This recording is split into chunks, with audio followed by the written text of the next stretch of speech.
Hi, everyone. Should I use the microphone or you guys can hear me, I think, right? Okay, good. Hi, my name is Alexandra Lazar. I'm the executive director at Assyrian Studies Association, a nonprofit organization that supports scholarly research, grants, events like this, educational events. But first, I want to thank everybody for being here today. I know it was raining, pouring, so I want to thank each and every one of you for attending and for taking the time to be here. So before we begin, this event was really brought together by two organizations, Assyrian Studies Association and also Assyrian Student Association of Los Angeles. And I would like to publicly thank both the president of ASA of LA, Juliana Khamo, who's sitting right here, and as well as the board of directors who are here with us today, which is Monique Mansour and Isabella Epperson. In addition, on behalf of everyone from the Assyrian Studies Association, including our board of advisors, which Julie is part of, and our board of directors, including Dr. Michel Chamounpour, who is here, he's at the back, who's joining us here from New York. So that's amazing, and thank you so much. I would also like to extend my sincerest appreciation to Chapman University for graciously providing a safe space for us to present this educational event that is tailored to preserving and honoring Assyrian culture and heritage. I also want to specifically extend my gratitude and appreciation to the talented and generous Dr. Julye Bidmead. She holds a PhD in religion from Vanderbilt University, which focused on religion and cultures of ancient Israel, Canaan, and Mesopotamia. Dr. Bidmead is currently finishing a manuscript entitled Recovering Women's Rituals in the Ancient Near East that uncovers and examines women's religious and domestic rituals in antiquity. Dr. Bidmead, we welcome you and thank you so much for being here and wanting to present. Before I pass the mic to my friend and my colleague, Juliana, I'd also like to mention that after this presentation by Dr. Bidmead and this discussion that we'll have a brief Q&A. Won't be very long, but if audience members have any questions, please feel free to go ahead and ask them. And on behalf of both ASA and ASA of LA, we welcome you. And I also want to welcome Dr. Juliana Khamo.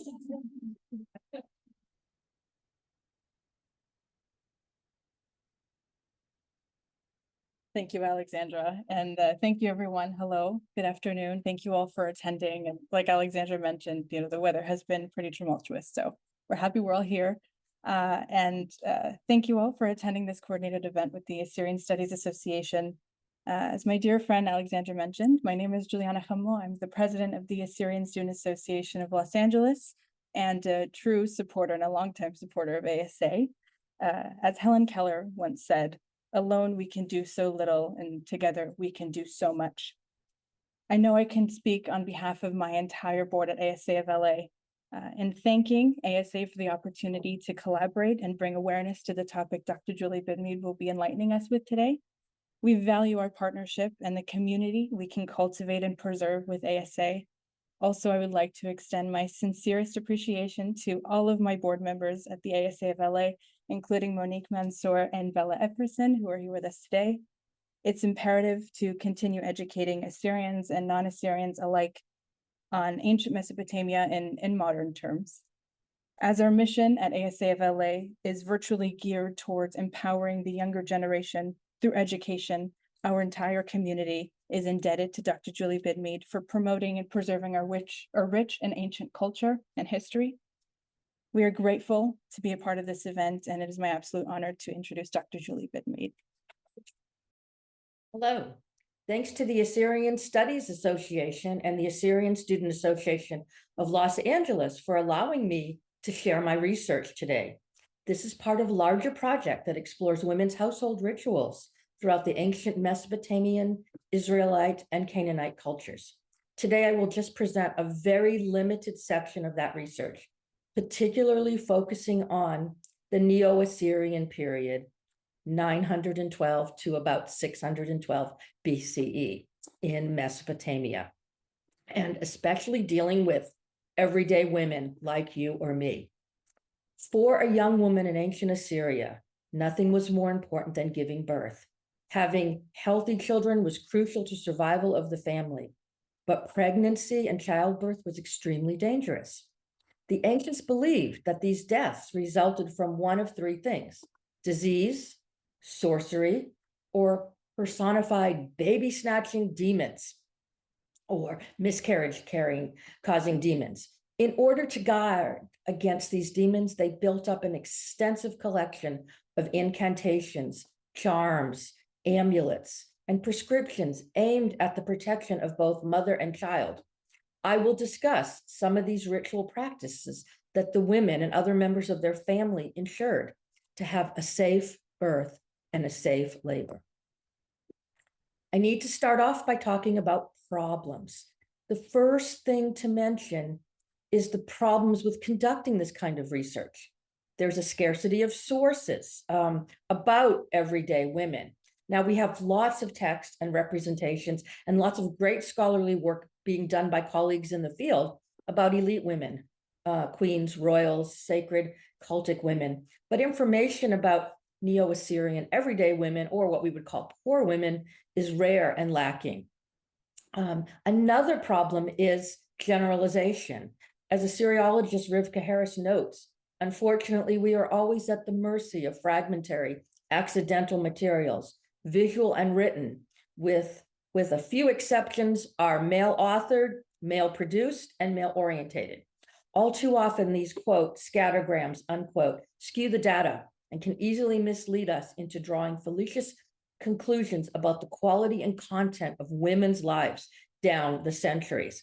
So we are dealing with texts that deal with men's issues, and they may not have had access to women's issues, such as childbearing. Additionally, we're dealing with a wide chronological period and an even wider geographical region. So it becomes really hard to narrow it down to exactly a Neo-Assyrian period, as earlier Sumerian practices and later Babylonian practices are often mixed in, as well as geographical practices from the surrounding cultures. They tend to seep their way in. Remember, at this time in history, the Neo-Assyrian Empire was powerful and huge, stretching across ancient Canaan and Egypt. So comparative practices from these cultures also help form our interpretation. But in saying all of that, we can still propose a very broad overview of what childbearing might have been like. So I want to start off by talking about stages of women. Women tend to be defined by the stages that they're in: biological status, age status.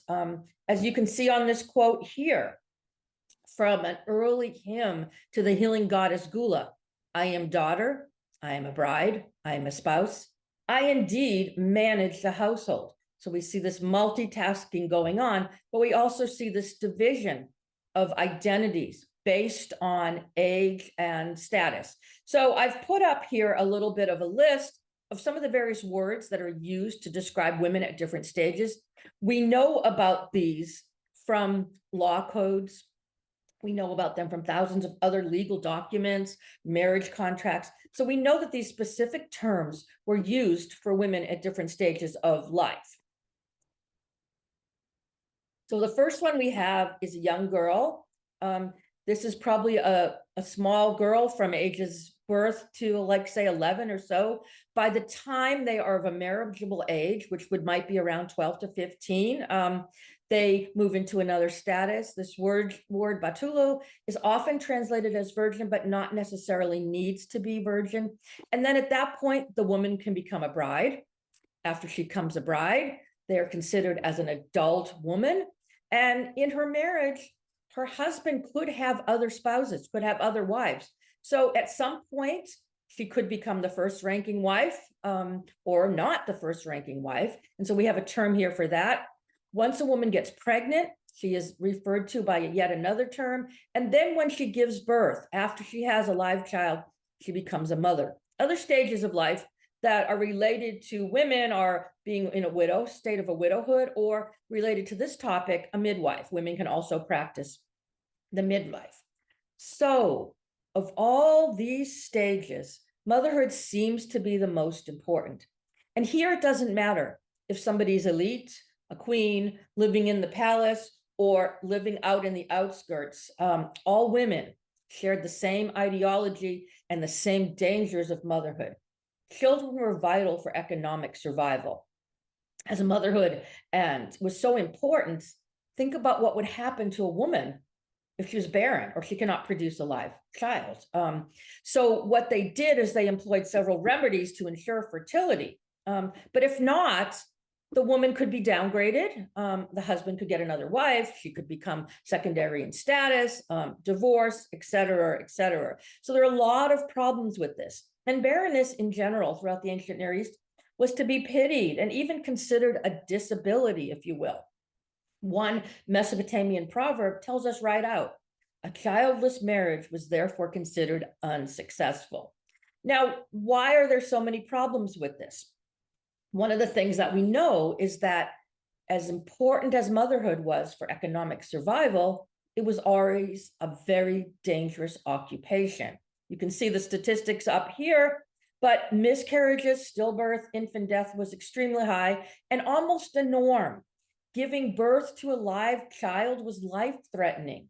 The entire 9 months of pregnancy was dangerous, with numerous problems that could happen along the way, beginning from actually getting pregnant and overcoming barrenness, and to staying pregnant with all of the problems, preventing miscarriage, difficult or hard labor, extensive bleeding, stillbirth when the birth actually happens, and of course, the death of the mother during childbirth from infections, hemorrhaging, and the death of the child.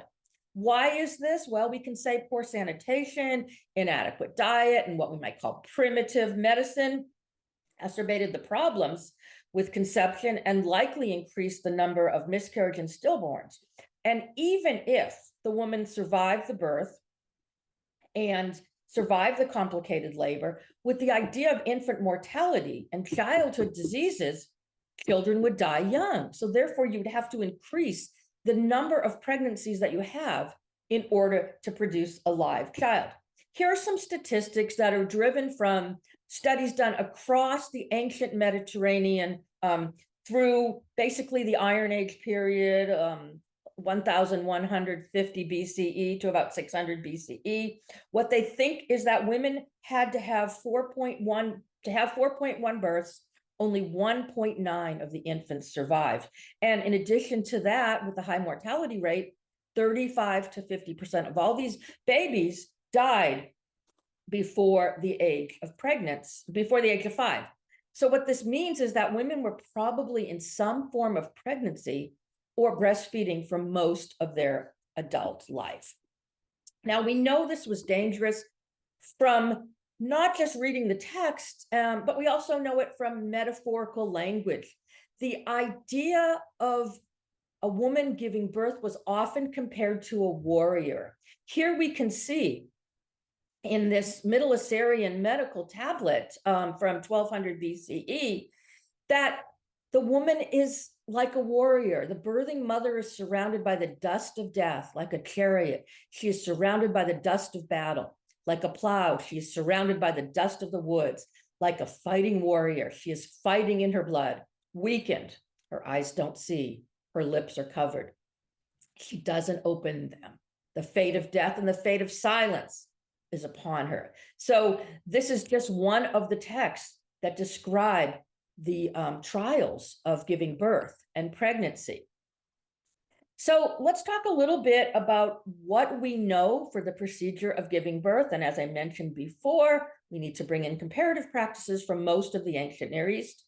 Here you see a childbirth scene from Egypt, reconstructing what it would have been like to give birth. And as you can see, the woman is surrounded by midwives. So I'm going to talk about this. So what we think the practice was in Mesopotamia, a woman in labor would find an isolated location in her home for delivery. The woman would be attended by a midwife or two. The midwife would probably draw some sort of circle of flour on the floor, and in the middle of the circle, place an unbaked brick. The circle of flour surrounding the childbirth area act as a prophylactic to safeguard the mother and the newborn from any external threats. And it also acts to separate the mother and the midwives from polluting others in the household, because we do know that a woman in labor was considered impure during childbirth, anytime from a week to a month afterwards. The texts really vary on this period of impurity, but this is a common notion that we find throughout the ancient world. Okay, what did the midwife do? She uses standard midwifery tools, and we know about these especially from many of the fertility goddess and mother goddess myths, but tools to dilate the cervix, the birthing bricks, knife, various herbs, and various sacred vessels. The midwife would dispense potions and herbs to help ease or hasten the labor. She would also recite incantations, especially to enlist supernatural protection for the mother against any demonic threats. Now, as I said, even if the baby was delivered safely, the midwife's task is not over. She still had to do a number of things. Using a lancet or perhaps some sort of sharpened reed, she would cut the baby's umbilical cord. Cutting the cord required yet another incantation, yet another prayer to the deities to symbolically protect the infant, because again, the infant is now being cut away from the mother, so he or she is a separate entity. After delivery, the newborn was said to touch or look at objects and symbols of masculinity or symbols of femininity corresponding to their biological sex. One text tells us, if it is a boy, he grasps the mace and the axe of his heroship. If it is a girl, a spindle, a tool that is used in weaving. These practices tell us a bit about the concern about proper gender roles in Mesopotamia as early as birth. Okay, so if the child and the mother are born safely, the next step is the mother and the baby were washed. The afterbirth was placed with the brick in the birth chamber, and this would be done in honor of the birth goddesses. The brick remained there from a period from 5 to 7 days, perhaps even at some point 9 days. The brick would be put in place. Here we see it in the Mesopotamian myth. Let the brick be in place for 9 days. Let Nintu, the womb goddesses, be honored. Always call her mommy. And mommy made these rules. In the house of a woman giving birth, the mud brick shall be put down for 7 days. So regardless of the time period, the mud brick and the afterbirth were put together, and then they were buried together. We think that the bricks functioned in a number of different ways. They could function as a squatting place for the woman actually giving birth, but they could also function symbolically, because the idea of bricks, which are made out of clay, are very important in some of the ancient creation myths. Several of the early creation myths recount the creation of humankind from some sort of element from the ground, clay, often mixed with human flesh or deity's flesh and blood. And this is the way that it symbolizes the placenta material and the actual mud brick together symbolizes the creation of humanity. Okay, so from a modern perspective, we can attribute all of the childbearing deaths and problems to, lack of proper medicine, diet, et cetera, poor social economic living conditions. But to the ancients, it was something else. Whether it be from a demonic influence or disease, why did it happen? We look back into the Atrahasis creation and flood myth, and it tells us here, these unexpected deaths are not really unexpected. The gods decreed that in order to keep population under population control, and prior to this, let me just talk about the myth. Prior to this, the humans were being too noisy. The gods had to do something to keep the human population down. They sent a plague, they sent a famine, they sent a flood, and none of this really worked. So they decided to create a demon, a female demon, who would go in and basically be in charge of birth control. In addition, let there be 1/3 of the people among the women who gives birth, but does not give birth successfully. So 1/3 of the women will not give birth successfully. Let there be the Pashitu, a female demon among the people, to snatch the baby from its mother's lap and establish certain roles like sacred priestesses, and they will remain taboo and reduce childbirth. So these women would not be able to have children. So these ideas were some of the reasons that were circulating around why childbirth was problematic. So the question here is, tell us a little bit more about this female demon. Who is this Pashiti? Most scholars agree that the creation of this demoness to steal away babies is an etiological explanation of the high percentage of death. But who is this demon? One suggestion is that she is Lamashtu. So let me tell you a little bit about Lamashtu. Lamashtu is a baby snatching demoness whose name means she who erases. She brought death wherever she ventured. As one of the most feared divine beings in ancient Mesopotamia, her presence meant death and disease to humans and nature alike. But she had a very marked appetite for pregnant women and infant babies, newborn babies. Lamashtu was a demon of disease, probably typhoid fever, and very prominent in infant deaths. She was notorious for inducing abortions or premature labor in pregnant women. So she was something to be feared. In a civilization completely dependent on producing numerous and healthy children for survival, Lamashtu was a persistent threat to society. One thing about Lamashtu, we don't have any mythological texts that detail her origins or any individual stories about her like we do about some of the other deities, but we can gain something. We know in one story, she is referred to as the daughter of Anu, the sky god. She was a goddess. She did something wrong, we don't know what, and then she was condemned to be on earth. So she has that deification beginning.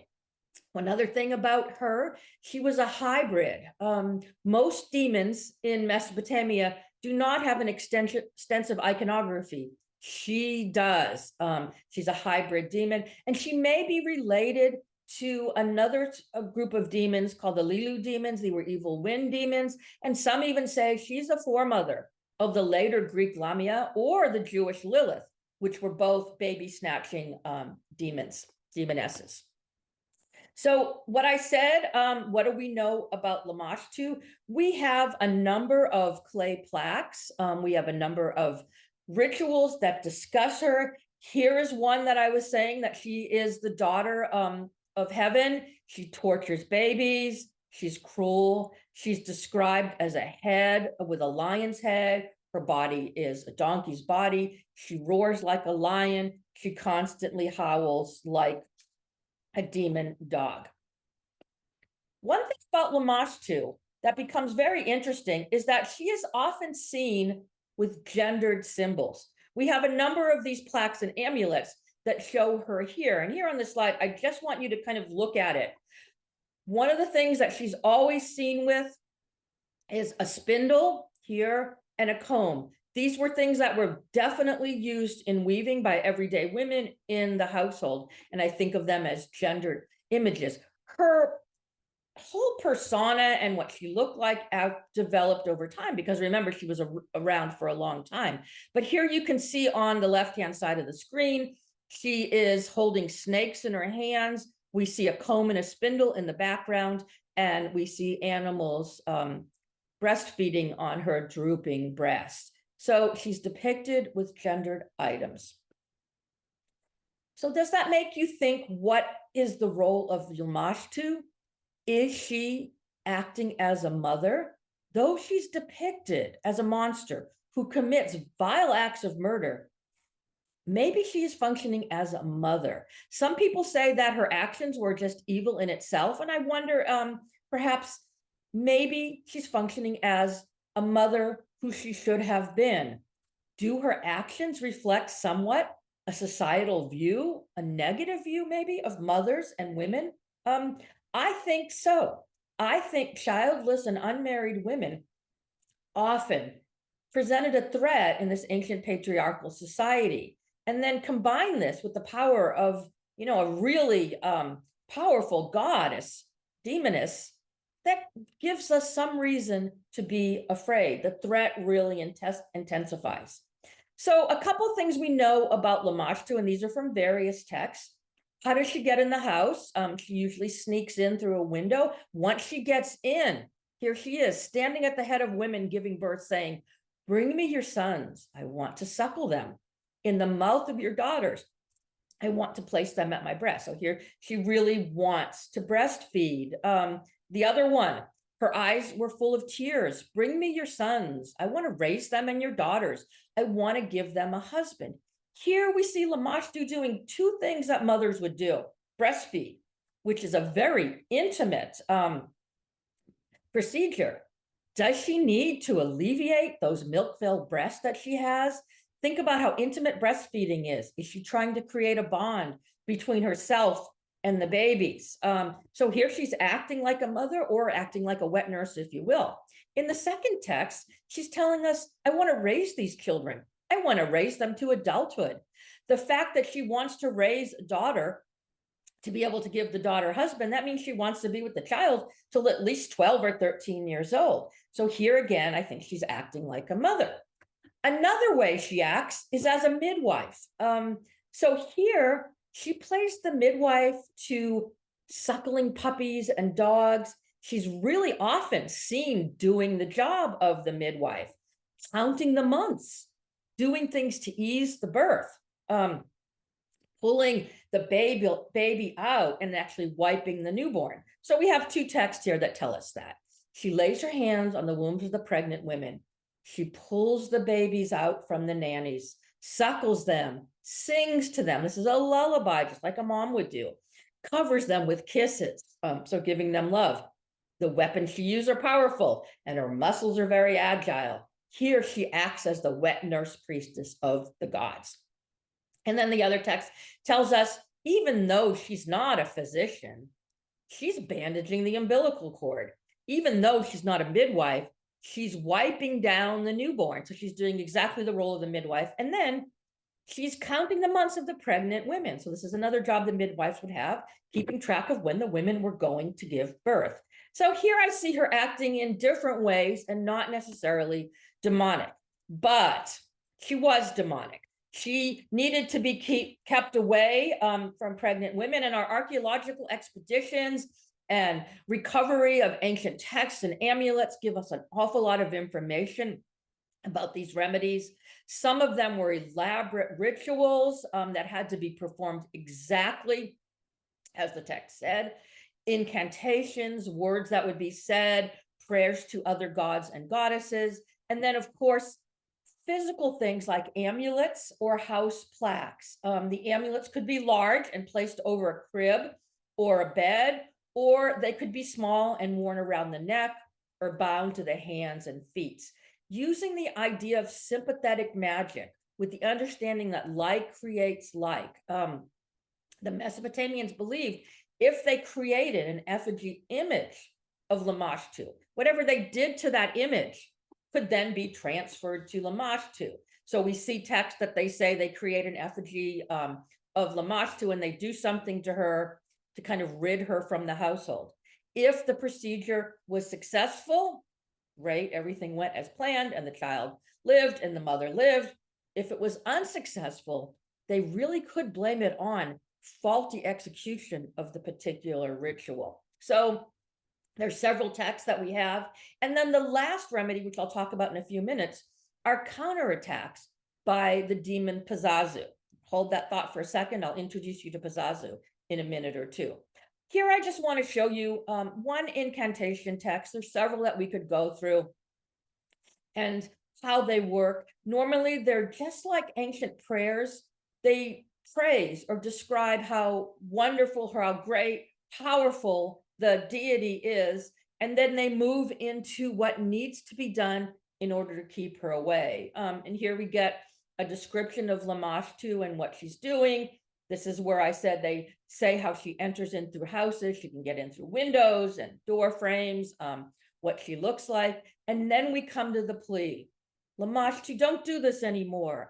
Instead of doing evil, instead of staining your hands with blood and flesh, instead of moving in on houses, we're going to give you something. We're going to give you jewelry to adorn your hands and your feet. We're going to give you earrings from the goldsmith for your ears. We're going to give you carnelian and other precious jewels so that you can wear a necklace around your neck. And here we see very gendered items. Bling. Women like bling. So this is what they're giving her. And then the same tools, comb, spindle, and a brooch from the craftsman. Well, that's just one incantation ritual to do. Here is another one. I'll just quickly go over this. What this one does is it tells us about her 7 names. This is very interesting that she's known as 7 different names and things that she does. So this is an amulet that could be worn. If you could see the inscription on here, there's the cuneiform lines, which are this text, but underneath that, there's a drawing of the female demon Lamashtu standing on the back of a horse, and she's suckling, I think, a piglet, and she has snakes in her hands, just like any other Lamashtu amulet. So this one may have been worn around the neck or put over the crib. If you did not have access to getting one of these amulets, this is made out of carnelian, so this is pretty expensive. You could also take a cylinder seal, take a cylinder piece of clay, and you could inscribe some of this ritual text on it, some of the incantation, and then put it around the baby's neck. Okay, this is a little bit more of a complicated ritual. This one involves making an effigy of Lamashtu, and it's very specific about what it must be done. So they make a Lamashtu out of clay, and of course it's specific. It has to be made from the river. And then what you do to it, you tie a number of beads around it, you put it on her neck, and then you give her food. Here it's broth and hot water.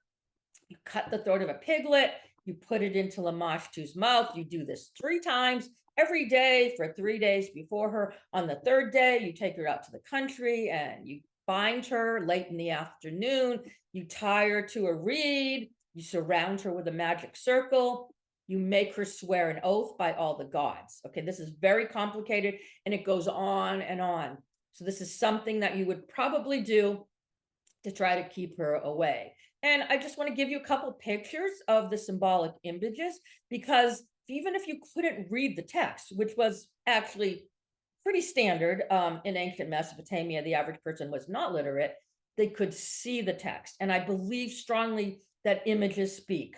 So in addition to the words, in addition to the incantation, the amulets also contain symbolism. So this is a plaque front and back, and I want to kind of just explain it to you so that you can see it. In the front on the left-hand side, we have Lamashtu standing as she normally does, animals suckling on her breast. She's holding in her hands double-headed snakes. All around her are some of the gendered images, the comb and the spindle, but also around her an image of a man or a human on a bed who's sick with some sort of lamp and a vessel next to it. On the other side, this is the back side. I want to show you this in close up. We have a procession of 7 demons. These demons have human bodies and animal heads, and they're moving towards Lamashtu.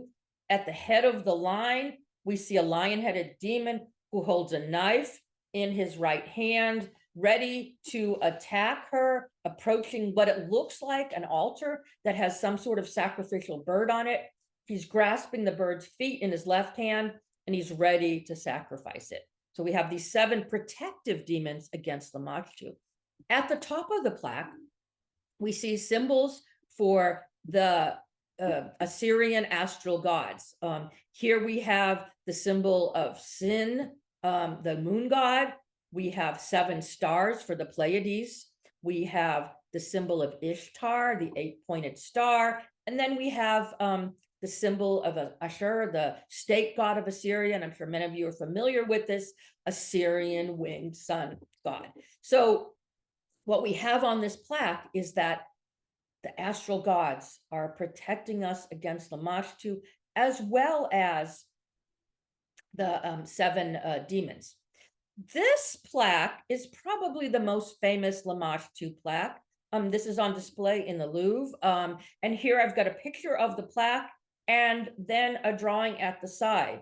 And again, the symbols here are very, very important. So you can read this amulet by looking at its register. On the top register, we have the symbols of the great cosmic gods. Some of the same ones that we saw on the other amulet, but they've added some more here. Now we have the lightning bolt of the storm god Adad, and we have some others. Then we have the 7 unnamed demons who act as protectors. The next register shows us a patient in bed with doctors trying to cure the patient. And then the third register, which is the largest, is Lamash II herself. Here again, holding the double-headed snakes, the comb, the vessel, the spindle, and a number of things to ward off Lamash II. But overseeing this, in the bottom corner, we see a winged demon. This demon is Pazazu, and he is actually the one holding up this plaque. So I want to talk a bit about Pazazu. Pazazu is a demon that was created a lot later to counter against Lamash II. He was much later addition to the pantheon, probably created in the Neo-Assyrian period. So anytime between 900 to 600 or so, he was created to keep Lamash II away. Now remember, Lamash II has been around for 1,000 years or so before that. He's equally as strong as Lamash II. He's a demon. He's considered the king of the Lilu, the evil wind demons, and he acts as a protector against Lamash II. He has a monstrous looking head.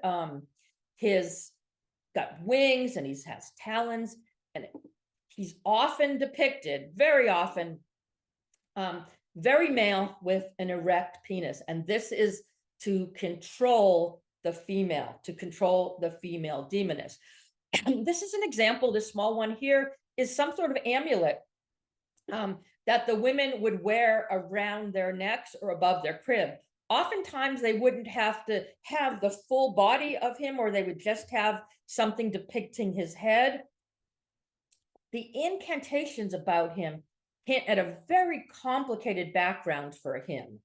One of the incantations that we see that I just showed you goes on, and it says that one by one, I broke their wings. I saw the evil mountain. I saw the mighty mountains quaking. So we want to think about this. Many scholars say that women wearing this around their neck, they imagine a pregnant belly, looking from the viewpoint of Pazazu, this pregnant belly could be the monstrous mountains that are quaking, and he's able to protect and control that. So to counter Lamash II, we have a male demon who protects pregnant women. Okay, we have other remedies. So Lamash II wasn't the only danger. Remember I said earlier that other demons could be around. Also, women could be the subject of evil magic or sorcery. So a number of other remedies for protecting pregnant women, just like we have before, use of the sympathetic magic, amulets, stones, knots, cords, different herbs that invoke some healing, and of course, invoking the various gods and goddesses. Now, there's a number of these, and I'm not going to go through all of them. I'm just going to show you a few. But a very, very common thing was the use of knots. The use of knots and cords symbolize opening up and tying and binding demons and the womb. So some of them are very, very complicated, that you have to have 130 different various colored stones and knots. Others are very simple. 1 or 2 knots tied around the wrist, tied around the neck. So here is one example of not a knot, but actual a votive figurine. We're not 100% sure the function of this figurine, but it's clearly a pregnant woman who is grasping her belly. And many, many scholars say that this may have been used as sort of a protective figurine, a votive figurine to help women in childbirth. Next to this figurine, I have a text here for you. And this is just one recitation for a woman who is giving birth and having a problem and what she would say. And I want to call attention here to the idea of knots. Here we are talking about one of the gods coming through and loosening the many knotted bonds. He's making a path. This is for the newborn baby. He's making a path for him. He's opening a way for him, saying, paths are open for you. Ways are allotted to you. The divine midwife sits waiting for you. She who I created, she's creating all of us. She has told the lock bar, you are released. Your door bolts are loosened. Your doors are left unlocked. Should he knock at the door? This is to the child.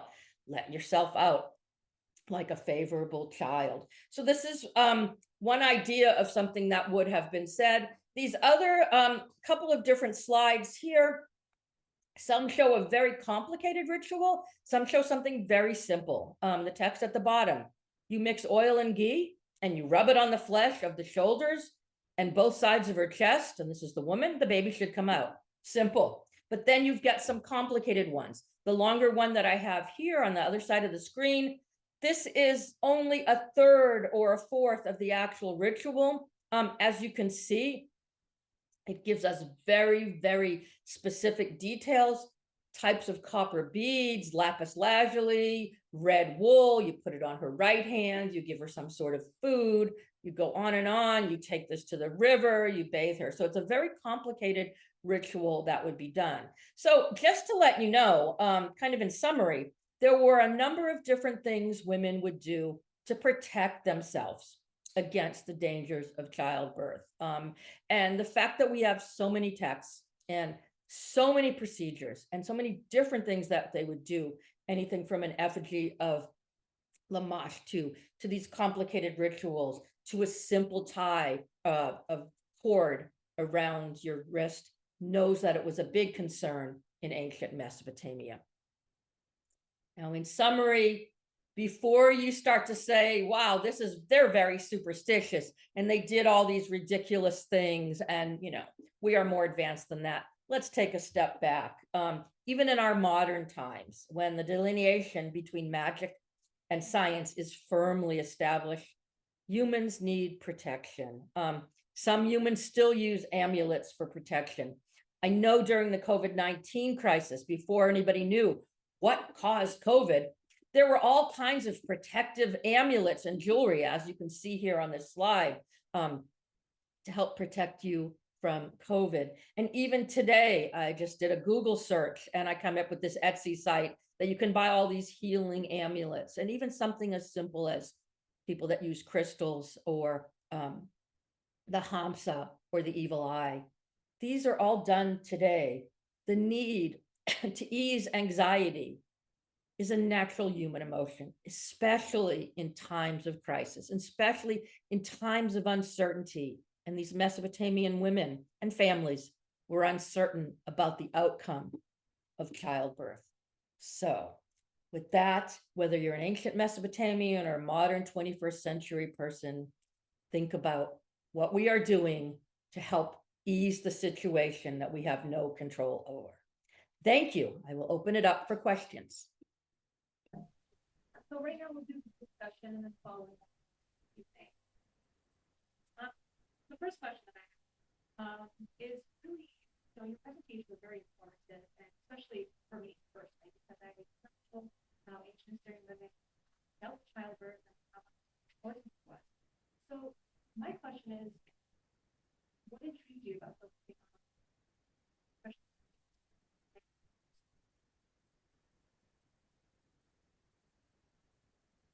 That's the question, because I'm not a mother, I don't have children, so it's not something personal to me. But I think what was interesting to me is, well, it starts off from looking at gender roles. Right? It starts off from looking at gender and what women are doing in the household. And then the more I started researching what women are doing in the household, I realized the importance of childbirth, the importance of having children and then finding that these amulets are around, and then learning about this demoness Lamashtu, and thinking of Lamashtu in the sense that he represents in a patriarchal society what people are afraid of in an independent, strong woman. So that kind of got me in that idea, but there was no real impetus towards childbirth. I just thought that the texts were interesting. I thought that the amulets were interesting, and it's symbolic, and I'm very much into that. Hope that answers your question. Yeah, it does actually. But you know, something that's really unique also about Lamashtu is the fact that, you know, she's a demoness, and ancient Assyrians made her a female. Right. What is the significance of making her female? Was it just because they needed a demoness to guide over not having childbirth, or is it any cultural significance to that? I think, again, going back to patriarchy, I think it was because when woman was to be feared, a woman that was independent, had strength on her own, was to be feared. I think that's why they did that. And I didn't mention this in the presentation, but Lamashtu may be the beginning of a very long tradition of female demonesses that steal babies. I don't know if anyone's ever heard of Lilith. The later Lilith is exactly the same. She is a strong woman who was denied her right to be mother, to have to be the first mother. So she goes around stealing babies. And this idea of being afraid of Lilith translates all the way up until like 1800. So people were still afraid of that. But I think it really comes down to a patriarchal type society where she's to be feared. Also, it's related to women's issues. A lot of times the men in the society did not have access to what was going on in the birthing room, what was going on. So I think that's why it's female. Yeah, Okay. well, just out of curiosity, I'm curious to know if on your research, were there any worshippers of Lamashtu? No, there's no worshippers of Lamashtu, but today there are. Seriously, do a Google search for Lamashtu. Lamashtu has become like this, you know, fanboy type thing where she's in video games, represented, and there's a whole cult, if you will, to Lamashtu. So, but at the time, no, it wasn't worshipped because you don't worship demons, you worship God. So that's a good point. Yeah. And if somebody did worship her, now I can't say no, that nobody ever did. We certainly wouldn't have the text for it. Sure. It would have been destroyed. Yeah. But it's interesting how they're interesting. Yeah, let's come into modern. How the ancient demon has come into modern life. I mean, when I teach a class on ancient Mesopotamian gods and goddesses and demons, and one of the things I have the students do is, okay, let's find images. There's hardly any images of this. So immediately doing a Google search for Lamashtu and all of these, you know, weird looking things come up. Very sexualized too. Yeah. I mean, the same with Pazuzu too. Yes, and Pazuzu was the demon in The Exorcist, if anyone ever saw The Exorcist. Yeah. So I'm just doing a little bit of background research. I mean, I'm a scholar as you are, but most scholars really focus on when it comes to motherhood, they focus on such as like engagement, marriage, the before. Right. And your research focuses on childbirth. Is there what's your take on the concept of possibly like doing more research on the marriage aspect and the engagement aspect? Does that have any connections? It does have connections. I'm not an expert on that. There are people that really look at marriage contracts to see, you know, what is being done. Oftentimes, a girl would be, you know, engaged when they're very young, and their parents would sign a marriage contract, so something would happen there. The problem with recovering, you know, kind of what was going on in the woman's life during that, let's say, engagement or up to getting pregnant time, is again, it's a female thing that men don't write about. So we don't have a lot of record into it. But that's really important because I'm sure if we could go back and get into their minds, they were constantly thinking about this, constantly thinking about having the babies, having a successful child. Oh, okay. Okay. So how did ancient Assyrians for motherhood, even when there wasn't any biological affiliation? For instance, you know, like concubines or midwives. I mean, midwives you spoke about, but is there any heavy duty research based on that? Or? On concubines, or yes, there is research done on that. Again, as I mentioned, if the woman couldn't have a baby, or if the husband just wanted another wife and they could afford it, it's pretty standard throughout most of the ancient Near East, they could have another wife. And often that would be considered the secondary wife, or use the word concubine, not in the sense of being like a prostitute, but in the sense of being a lower level wife. So they could have that, and that woman could have children. If that woman was a secondary wife or concubine or even a prostitute in some cases, that child would be the property of the husband. So even though the woman had the baby, she's having the baby for the husband's family. Yeah, so there is research being done on that. It's pretty remarkable how influential and how it really, the woman's role is strictly to produce. Right. In the household. There were some women that were priestesses and they went to the temples, and there were women that were queens, as we know, but they still had to produce. Sure. Yeah. So one of my last questions. Okay. So you're currently working on your latest book that I mentioned earlier, Recovering Women's Rituals in Ancient Near East, which is expected to come out, I believe, next year. No, not quite, but I'm working on it. It was a long overdue project, any other thing, but it actually traces women in 3 kind of different cultures, but related cultures. Of course, ancient Mesopotamia, which is Assyrian and Babylonian, and then ancient Israel, which is the land of the Bible, and then Canaan, which was related to that. Yeah. So that will talk about household rituals. And so what you saw today is part of it. Thank you. I'll let you know. I'll let you know. I'm excited too for it to come up. Right, the book is not, and when you have too many other things to do, but it's still under contract and they still want me to write it, so that's good. Like being a woman, right? Yes.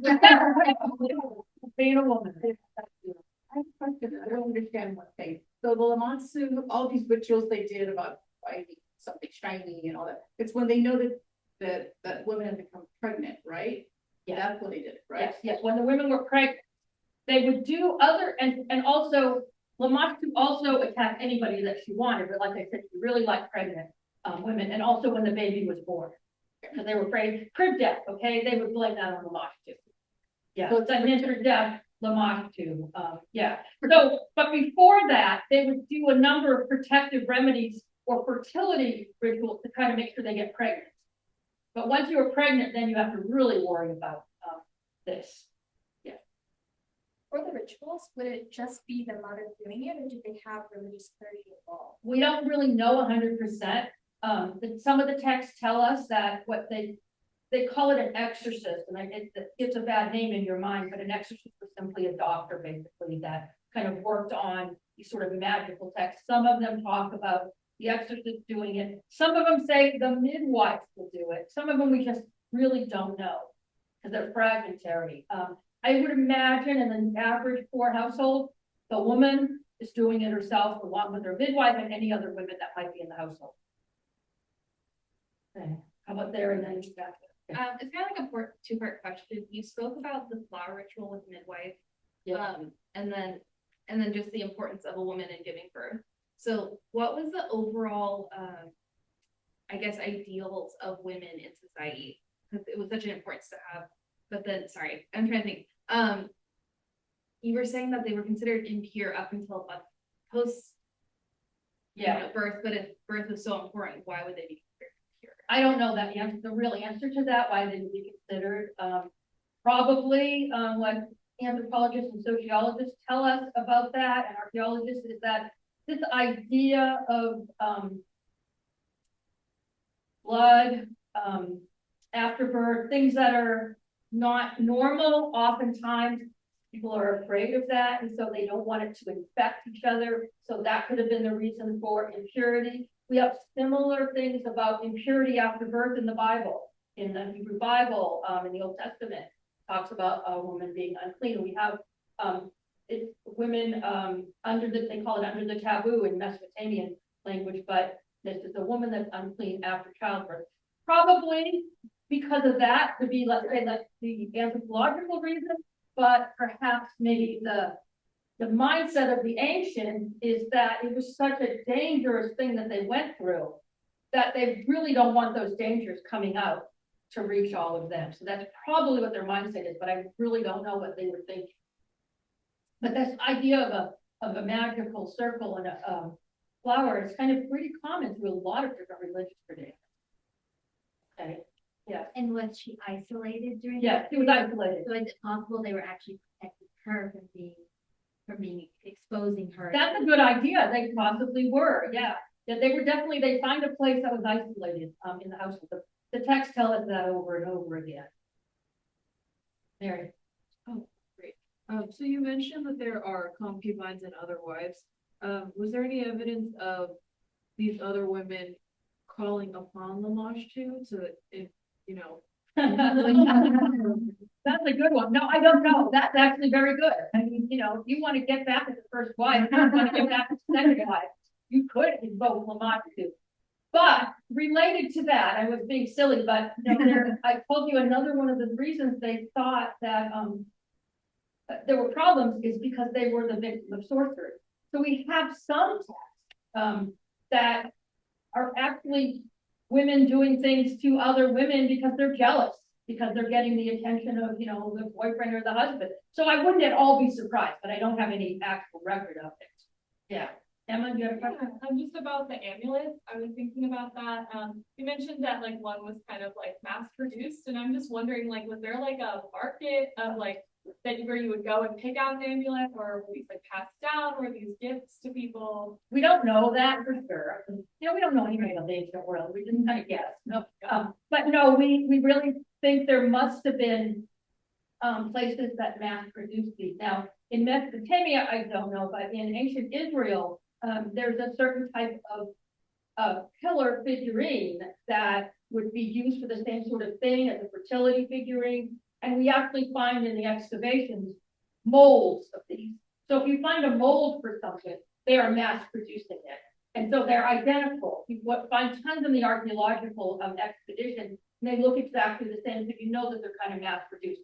So whether there was a shop that they would go to, or, you know, somebody just had the reputation, you produce the amulets and you go and get them. But again, these people wouldn't have had a lot of money to spend on this. So most of the time people did something very simple and prove themselves by using the knots or the beads or creating something on their own. But yeah, there are probably people that did make, you know, money doing this.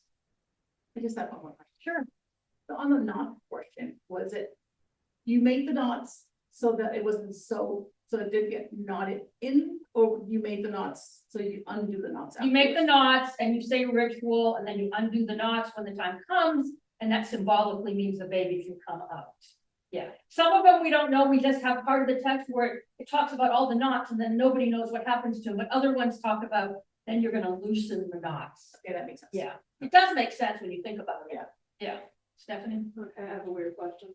Pazuzu, because you said that he comes out like 12 to 1400 years later. Yeah. Is there a change in the mortality rate or the mortality rate of childbirth that would account for creating a male demon that would come to be the rescuer in a patriarchal society? As far as I know, there's no change, but the studies that have really been done, they were only done beginning, let's say, about 1,000. Okay, and then we know that it went on before that. So do we have evidence for what it looks like in other contemporary societies, like in that in the ancient Mediterranean across the board? Is that what child similar mortality? That's where they get those statistics from, because they've done a lot more excavations in Greece and Rome and Egypt, where they have a lot more bones that they can look at.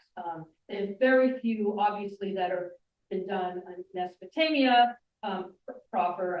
Iraq, Iran now, because for a long time there were no archaeological expeditions there, as you well know. And then at the time when the archaeology was first coming into its heyday, nobody cared about houses. All they cared about is the palaces, the temples, and the riches. So now that we've started doing really lots of work across the board on household archaeology and household things, we can get a better answer. But there was no actual change in the time period. I think the change actually became, when we saw the rise of patriarchy even more, where all the mother goddesses that we had from 3000 to 1000 BCE, hundreds of them suddenly got merged into just one goddess figure. So it's kind of the rise of patriarchy in the religion. So it might be related to that. Susanna? That was a perfect segue to my question, which is, in your research, do you see a parallel to a precursor to Lamashtu? Because I'm like digging her, right? She's real subversive. Yeah. So it's like the idea of her, that female power in a patriarchal society, which was created, right? So in earlier times when was there a patriarchal period? I don't know. You know, people do say there was a matriarchal period. Yes. I think that's been discredited, but Yes, so But- is there more equality spiritually between dual forces, for instance? Yeah. In your research, have you seen? no, I haven't seen that, but I think what you're getting at makes sense because she started off as a goddess, and then she did something wrong, and now she's a demon. So it's through time that she develops that way. But there's nothing, you know, the problem is, as I said earlier, with scarcity of text, we don't have that much to be able to figure it out, but that could be a reason. Other questions? That's my husband. Am I allowed? You are allowed. Okay, if 30% of women die giving child, Yeah. right? And some males are acquiring multiple wives.